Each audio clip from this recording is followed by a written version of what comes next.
What if your calling isn't to finish it, but to prepare someone else to? David stood before the site of God's future house, ashes still fresh from the altar where mercy met judgment. He looked at that threshing floor and said, "The house of the Lord God is to be here." He wouldn't build it himself. God had already said no, but instead of sulking in rejection, David turned his no into someone else's yes. Hey, before we go deeper, real quick, almost 90% of you watching haven't followed yet.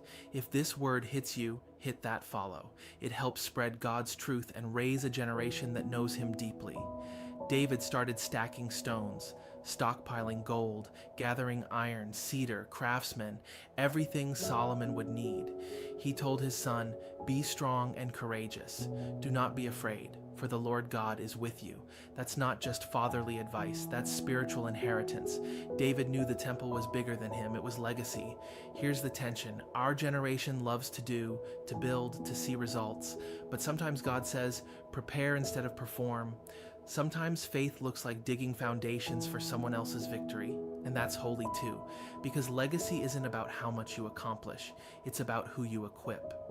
David didn't get the glory of seeing the temple rise, but he set the stage for it.